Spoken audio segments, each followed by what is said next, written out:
नमस्कार दोस्तों, मैं आपका होस्ट दोस्त नीरज भारद्वाज देश के जननायक के इस कार्यक्रम में आप सबका स्वागत करता हूं। हाय गाइस, दोस्तों कहते हैं जब तक हम सवाल करते रहते हैं तब तक डेमोक्रेसी जिंदा रहती है। आज मैं आपको जिस शख्स की कहानी बताने जा रहा हूं वो एक ऐसे शख्स हैं, उस इंसान ने ना सिर्फ पावर को चैलेंज किया बल्कि आम आदमी के लिए सच और इंसाफ की लड़ाई लड़ी। दोस्तों, इस सेगमेंट में हम उनके कुछ अनछुए पहलू का जिक्र करने जा रहे हैं। उनकी ये कहानी है उनके स्ट्रगल्स की, अचीवमेंट्स की और जुनून की, वो जुनून की जो उन्होंने आरटीआई के थ्रू दिखाया। तो दोस्तों तैयार हो जाइए क्योंकि ये जर्नी धमाकेदार है। कहते हैं तूफानों से लड़ने का जज्बा रख, कभी रुकना मत, आगे बढ़ने का हौसला रख। दोस्तों ये शख्स हैं अनिल वेदीवास गलगली।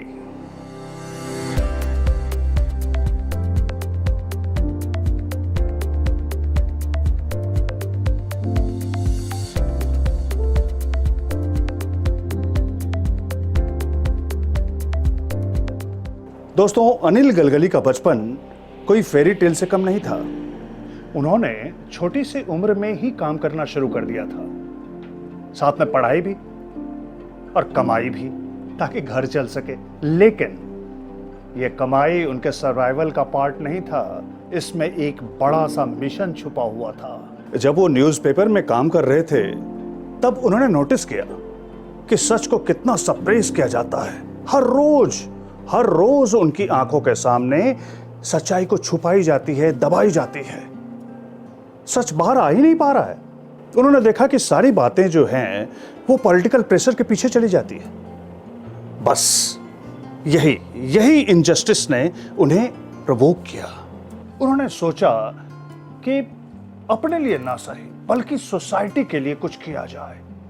तो ऐसा क्या करें कि जिससे बिना इंटरफेरेंस के अनबायस्ड न्यूज जनता के सामने पेश हो सके, जनता उसे देख सके, पढ़ सके, समझ सके।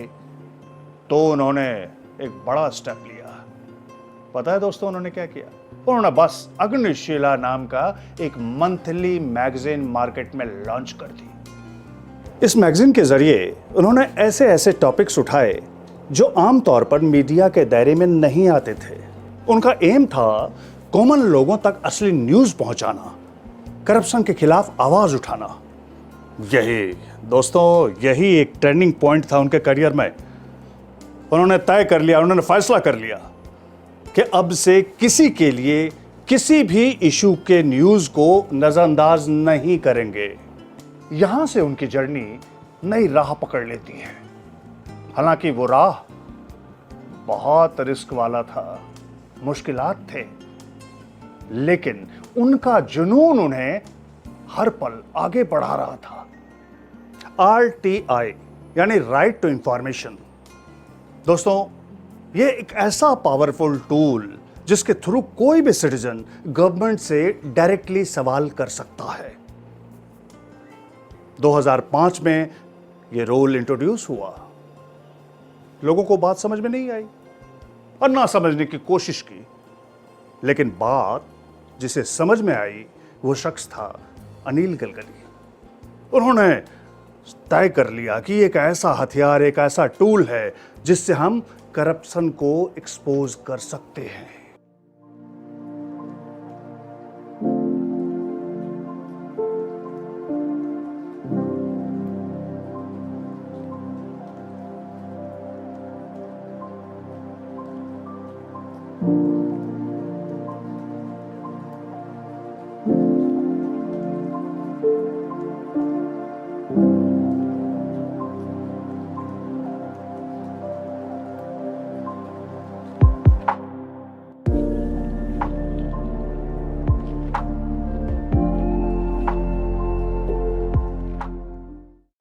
उन्होंने इस टूल का, इस हथियार का इस्तेमाल किया सबसे पहले मुंबई एयरपोर्ट रिहैबिलिटेशन स्कैम को एक्सपोज करके।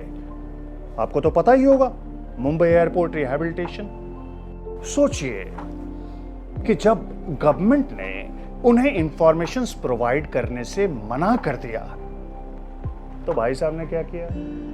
भाई साहब निकल पड़े हाई कोर्ट के लिए। उन्होंने पिटीशन दायर कर दी और मजबूरन गवर्नमेंट को वो इंफॉर्मेशन प्रोवाइड करना पड़ा।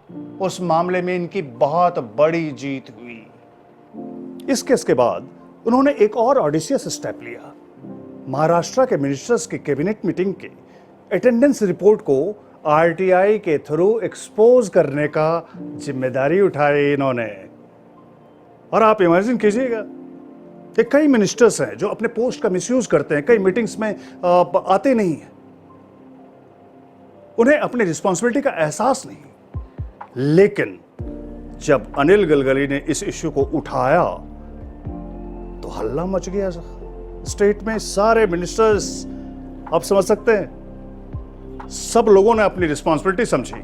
ये मोमेंट उनके लिए टर्निंग पॉइंट से भी ज्यादा था। दोस्तों, उनके आरटी के केसेस ने दिखाया कि अगर सही टाइम पर सही सवाल उठाया जाए तो सिस्टम भी झुक जाता है। यह एक इंस्पिरेशन है हम सब के लिए। बहुत अच्छी बात किसी ने कही है कि कागज के फूल खिलते रहे पॉलिटिक्स में और हमने हकीकत की आंधी चला दी। आइए दोस्तों, अब हम बात करते हैं एक जॉ ड्रॉपिंग केस का।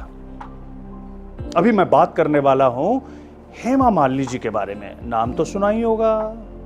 बिल्कुल सही सोच रहे हैं आप। हेमा मालिनी हमारी फिल्म अभिनेत्री और बीजेपी लीडर एमपी हैं, मथुरा से, शायद आप जानते होंगे।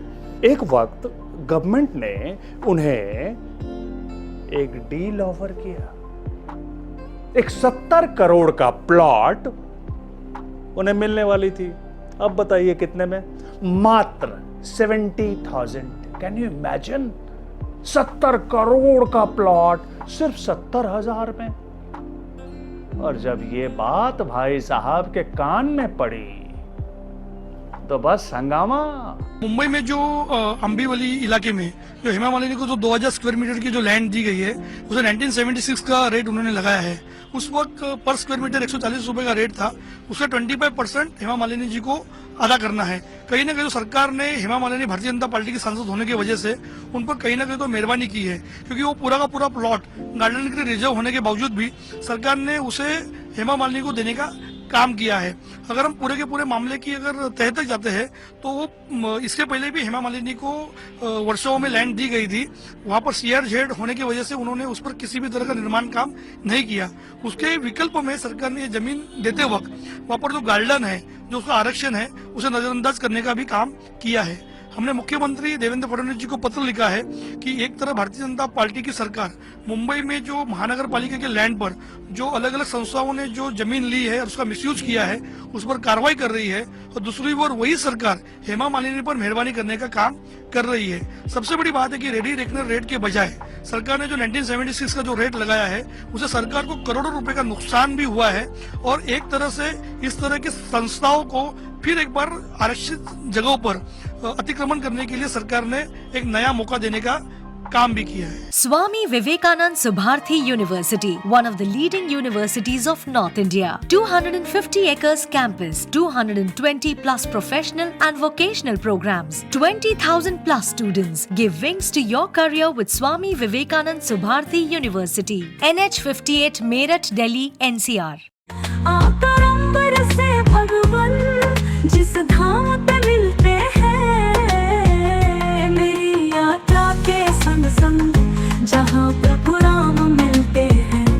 मेरी यात्रा, मेरा सनातन और मेरे सनातन का रहस्यमय इतिहास देखिए मेरे साथ हमारे नए शो मेरी यात्रा में। मेरी यात्रा चलता रहा है सुभारती टीवी पर। Raj Bihari Bose, Subharti University, Dehradun. The road to your professional development starts here. Registration and admissions are open. For more info, dial 761-758-5561, 761-758-5566, or log into our website www.rbbsu.edu.in. Shrimad Jagat Guru Ramanandacharya स्वामी राम कमलाचार्य जी महाराज वाराणसी के मधुर वाणी में श्री राम कथा का भव्य आयोजन। दिनांक 28 फरवरी से 4 मार्च 2025, समय सुबह 11 बजे से सायं 4 बजे तक, स्थान श्री कुंवर महाराज मंदिर, ग्राम कछुआ, तहसील आंतरी, जिला ग्वालियर, मध्य प्रदेश में किया जा रहा है। परीक्षित श्री श्री 1008 श्री कुंवर महाराज, मुख्य श्रोता श्री कृष्ण शर्मा पटसारिया, संपर्क 9839266546 7800626262। कथा का सीधा प्रसारण देखें सिर्फ सुभारती टीवी पर। क्या बात है रवि, बड़े परेशान लग रहे हो। क्या बोलूं पायल, मेरे भाई की नशे की लत तो बढ़ती ही जा रही है। समझ नहीं आ रहा है कि क्या करूं। मेरी मानो अपने भाई को सुभारती नशा मुक्ति केंद्र ले जाओ, वहाँ तुम्हारा भाई बिल्कुल ठीक हो जाएगा। मैंने वहाँ से लोगों को ठीक होते देखा है। जल्दी करो, तुम्हारे भाई की जिंदगी का सवाल है। विश्वस्तरीय सुविधाओं से युक्त उत्तराखंड का विश्वसनीय नशा मुक्ति एवं पुनर्वास केंद्र। किसी भी नशे की गिरफ्त में फंसे रोगी या उसके परिजन संपर्क करें। अनिल गलगली ने आरटीआई फाइल की और डॉक्यूमेंट्स को केयरफुली स्क्रूटनाइज करके ये स्कैंडल अनकवर किया। उन्होंने सबूत इकट्ठे किए, प्रूफ दिया कि किस तरह यह डील एक प्रिविलेज सर्कल के लिए हो रही थी। और जब यह सब पब्लिक हुआ तो दोस्तों रिएक्शन देखने लायक था। तो उस वक्त गवर्नमेंट्स में रहे डिसीजन मेकर को समझ में आ गया कि भाई रियल में यह डील अनफेयर है। आप यकीन करेंगे, उस वक्त रहे चीफ मिनिस्टर देवेंद्र फडणवीस ने मात्र 4 दिन में, सिर्फ 4 दिनों के अंदर ही इस लॉ को स्क्रैप कर दिया। आता काल परवा ते आरटीआय कार्यकर्ते आहेत श्री अनिल गलगली यांनी एक आरटीआयचा खुलासा केला। तो फिर दोस्तों आप लोग के जहन में एक बात तो होगी ही कि फिर उस जमीन का क्या हुआ, उस डील का क्या हुआ। तो भाई साहब हेमा मालिनी जी ने उस जमीन के डील का क्लेम ही नहीं किया कभी। यह सब क्लियर सिग्नल था कि जब एक आम आदमी, एक रिस्पॉन्सिबल जर्नलिस्ट जब सिस्टम को चैलेंज करता है तो बड़े से बड़े करप्शन के केसेस जो है ना वो कोलैप्स हो जाते हैं। दोस्तों इस इंसिडेंट ने न सिर्फ करप्शन एक्सपोज किया बल्कि पब्लिक ट्रस्ट को भी बूस्ट किया। It reaffirm the idea that transparency and accountability are possible. कहते हैं जब हकीकत की रोशनी हो साथ तो अंधेरा भी उजाला बन जाता है। दोस्तों कलम के धार से ही रिवॉल्यूशन लिखी जाएगी और झूठ की उम्र गिनती जाएगी। कोविड पैंडेमिक के दौरान जब दुनिया अनसर्टेनिटी और कंफ्यूजन से त्राहिमाम हो रही थी, अनिल गलगली ने अपने जर्नलिज्म और आरटीआई स्किल्स का इस्तेमाल करके जनता के लिए एक नई रोशनी जगाई। जब लोग रिलीफ मेजर्स, गवर्नमेंट एड और हेल्थ केयर इंश्योरेंस का एक्यूरेट इंफॉर्मेशन के लिए तरस रहे थे कि एक्चुअली सरकार क्या प्रोवाइड कर रही है हमें, इस पैंडेमिक में हमें क्या मिल सकता है, किसी को कुछ पता ही नहीं चल रहा था, तब अनिल गलगली साहब ने आरटीआई के थ्रू क्रूशियल और एक्यूरेट डाटा ऑब्टेन किया। उन्होंने पता लगाया कि गवर्नमेंट क्या क्या सुविधाएं प्रदान कर रही हैं। तो उन्होंने रिलीफ पैकेजेस, फंड्स और सरकारी स्कीम से जुड़े हुए पॉलिसीज को एक्सपोज किया, जिससे आम लोगों को उनके राइटफुल बेनिफिट्स का पता चल गया। साथ ही उन्होंने अपने अगली शिला के जरिए कम्युनिटी सपोर्ट और वॉलंटियर्स ग्रुप को कोऑर्डिनेट किया, जिससे vulnerable section, frontline workers, migrant labourers और नीडी लोग, नीडी फैमिलीज से लाभ उठा सके। दोस्तों उनकी रिपोर्टिंग से न सिर्फ ट्रांसपेरेंसी बढ़ाई बल्कि लोगों में अकाउंटेबिलिटी का जज्बा भी जगाया। दोस्तों ये इनिशिएटिव एक इंस्पायरिंग एग्जाम्पल है कि एक आम इंसान क्राइसिस के वक्त भी अपने प्लेटफॉर्म को यूज करके कैसे लोगों की मदद कर सकता है, अपना योगदान दे सकता है। दोस्तों अब बात करते हैं एक ऐसे एस्पेक्ट्स की जिससे हमें सबक मिलता है, हमें सीखने को मिलता है, सोशल चेंजेस।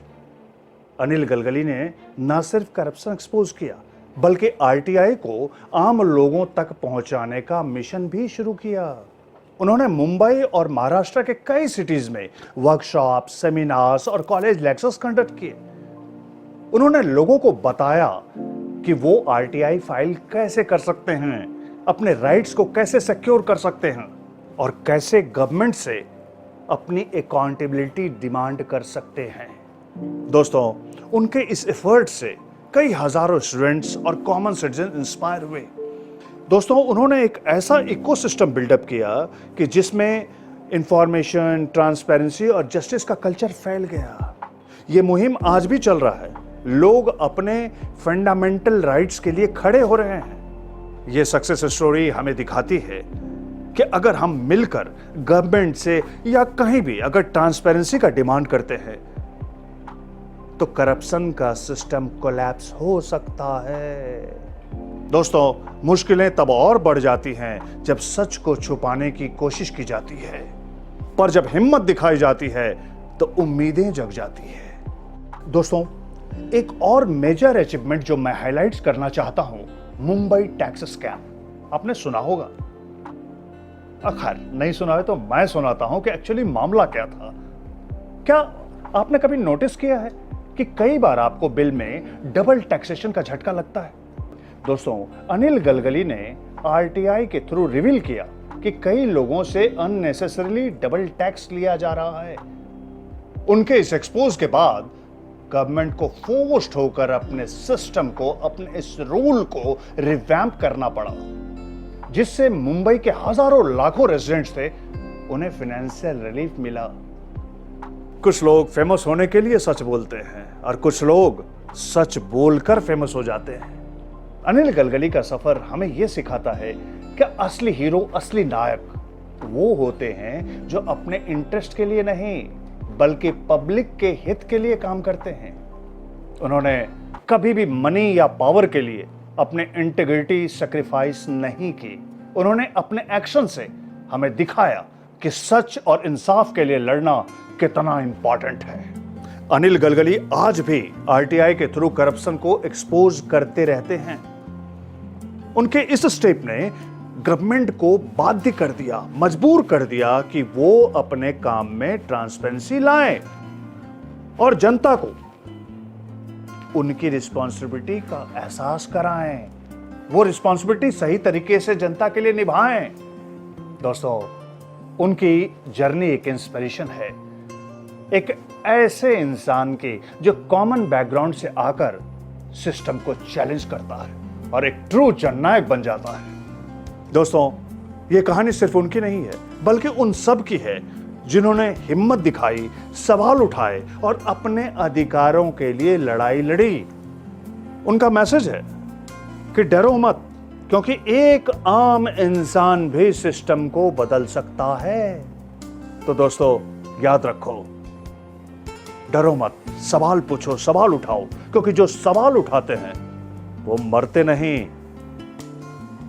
वही लोग नए जमाने की बुनियाद रखते हैं। दोस्तों, अनिल गलगली को मैं सैल्यूट करना चाहता हूं। इनफैक्ट आप सबको भी सैल्यूट करना चाहिए कि जो कि रियल हीरो है, जो बिना डर के सच्चाई के मसाल को जलाए रखी है। उनका जुनून, उनका डिटर्मिनेशंस, उनकी इंटीग्रिटी हमारे लिए सच में शाइनिंग एग्जाम्पल है। अगर आप भी देखना चाहते हैं चेंज, अगर आप भी जस्टिस का साथ देना चाहते हैं, तो कभी भी चुप मत रहो, सवाल करो, रिसर्च करो और अपने राइट्स के लिए खड़े हो जाओ।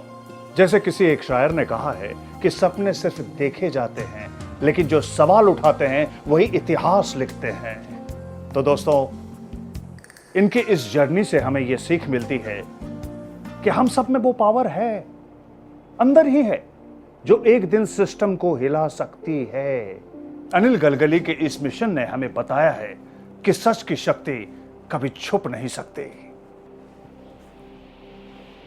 दोस्तों, आप सबका तहे दिल से धन्यवाद मेरे साथ इस सफर में चलने के लिए। चलिए आज से तय करें, फैसला करें कि अपने अंदर एक हीरो को जगाएं और अपने देश को एक ट्रांसपेरेंट और अकाउंटेबल फ्यूचर की ओर ले जाएं।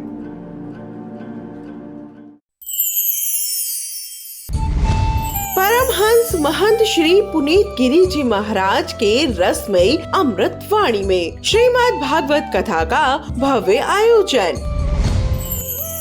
कथा स्थल भगवान धाम कबीर आश्रम धर्मशाला ट्रस्ट भूपतवाला हरिद्वार में दिनांक 30 मार्च से 5 अप्रैल 2025। समय प्रातः 10 बजे से दोपहर 2 बजे तक किया जा रहा है।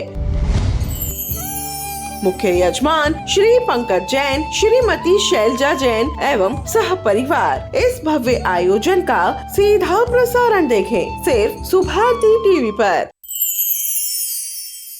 दोस्तों, ये सिर्फ एक नाम नहीं, एक सोच है, एक जज्बा है, एक जुनून है। कहते हैं जिसने रोशनी का दामन थाम लिया हो वो आंधियों में भी चिराग जला सकता है। इतिहास गवाह है। ये कहानी है उस आम आदमी की जो समाज का एक आईना बना, एक आवाज बना, जो बना जननायक।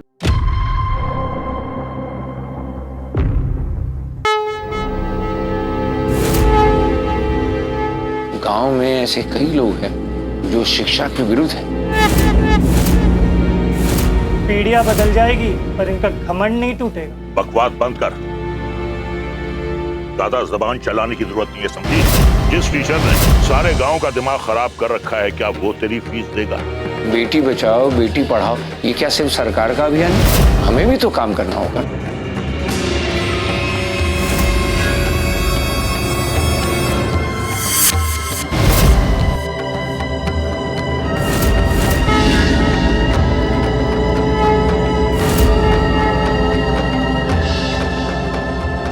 10 दिन के अंदर अंदर लड़के वालों को बुलाकर इसकी शादी कर। अरे मुखिया जी, लड़की तो ठीक ही कह रही है।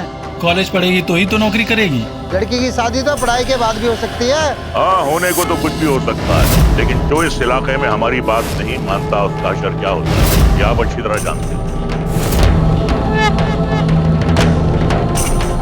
भगवान ने जिस बच्ची को पृथ्वी पर भेजा है, तुम भगवान के पास वापस भेज रहे हो?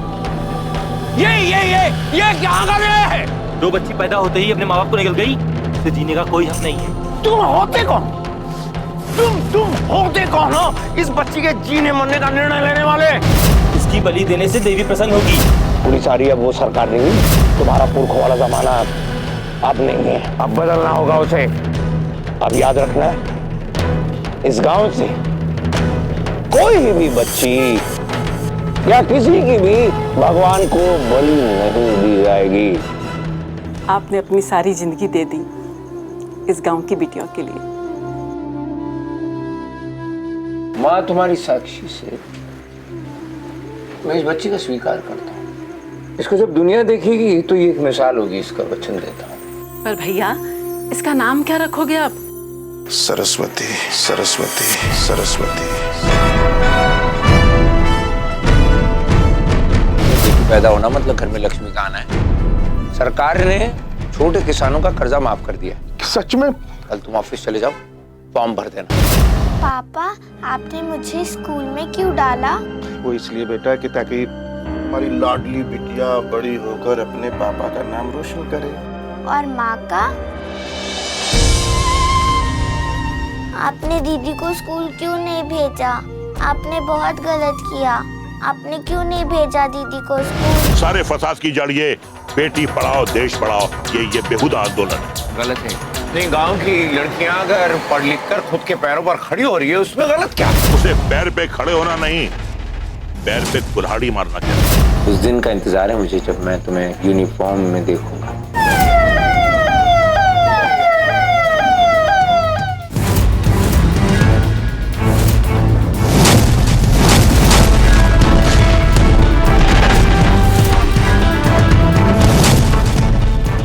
सैल्यूट मैं मारूंगा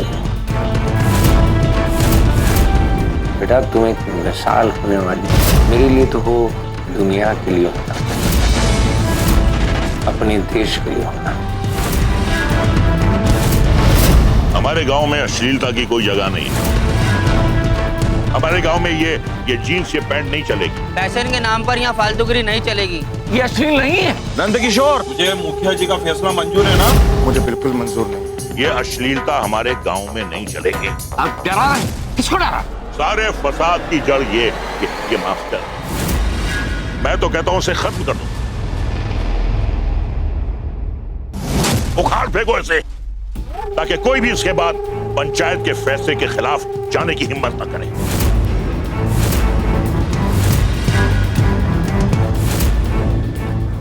खबरदार! अब तुम्हारा खेल खत्म।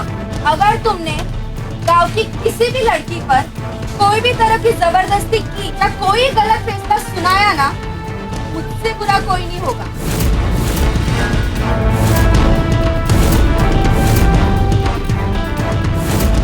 सरस्वती, तुम बेटी घर का उजाला, सोमवार से शुक्रवार शाम 8 बजे सिर्फ सुभारती टीवी पर।